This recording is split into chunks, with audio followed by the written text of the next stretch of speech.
Урматтуу эл шайлаган эл өкүлдөрү, депутаттар, кече өкмөттү оозуңардан көк акканча кыйкырып,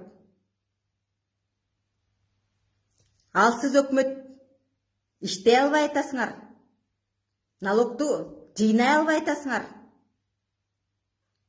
деп катуу отчет алып атасыңар. Ошо уятыңар менен кетип калбайсыңарбы деп да баштадыңар. Алардан отчетту алганыңар жакшы. Силерден ким отчет алат? Силер элге отчет бербейсиңерби?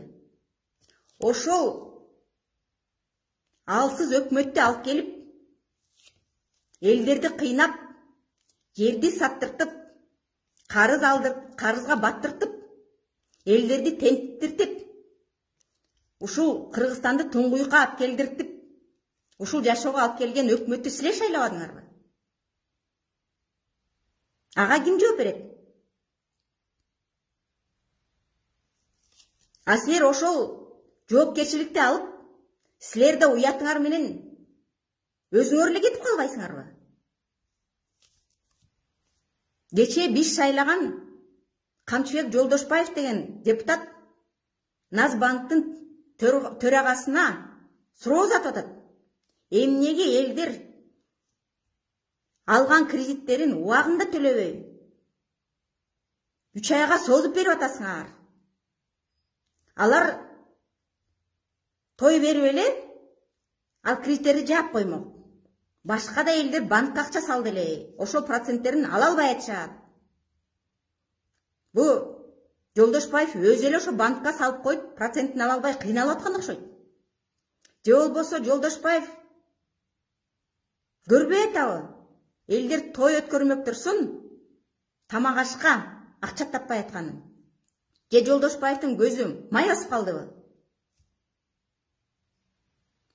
Дагы бир депутатыбыз Руслан Казаков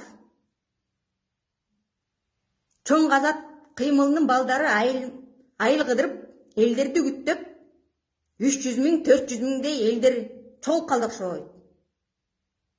Ошолордун кыймыл аракетин карабайсыңар деп күч органына кайрылып атат. Урматтуу Руслан Казаков, эгерде силер элдин үнүн уксаңар, элге жакын болом десеңер, депутаттык комиссия түзбөйсүңөрбү? Чын бышыгын билбейсиңерби? Андай кыйын экенсиңер, Пашаняндой закон чыгарбайсыңарбы? Пашанян 35 жылдан берки чиновниктердин, анын жакындарынын мыйзамсыз байган мүлктөрү болсо, мамлекетке өткөрсүн деген закон чыгарбады. Силер эмнеге ошондой закон чыгарбайсыңар? Силер эмне үчүн өзүңөргө ылайыктуу закон чыгарып атасыңар? Силер элдерге отчет берчү убакыт келди окшойт. Дагы бир Мирлан Бакиров деген депутатыбыз. Элге ушул жашоо жакпаса, Памирге барып жашагыла дегенде тариздайт. А силер элди өнүктүрөлү дебей эле артка калып кетели деп атасыңарбы? Дагы ошо Мирлан Бакиров жакында айтып атат. Жөн отурбай, ашар кылып, күрөк алып, арык казыгыла деп.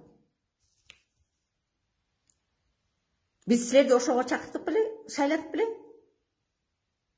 Алтынбек Сулайманов коронавирус илдети ушу бизди курал алдыртып, өзүбүздү коргогонго алып келет окшойт деди эле. Көрсө уже элдердин ушундай абалга жетип калганын жакшы эле билет турбайсыңарбы? Дагы уялбай, ушул шайлоого акчасы жоктор келе албайт. Акчалуулар гана келет. Мурда 1000 сомдон 2000 сомдон тараткан болсок, эми 10 миң, 20 миңге чейин чыгат окшойт деп өзүңөр айтып атасыңар. Урматтуу мекендештер, достор, эгерде биз дагы ушинтип булардын акчасына сатыла турган болсок, биз өзүбүздү эмес, балдарыбызды, неберелерибизди, келечегибизди саткан болобуз. Бұлар елдің қанын сорып, өздерінің байлығы бияқта тұрып, өкмөттің, бюджеттің жыртық ақшасына көзін артып, ошаққа келіп отырышат окшойт.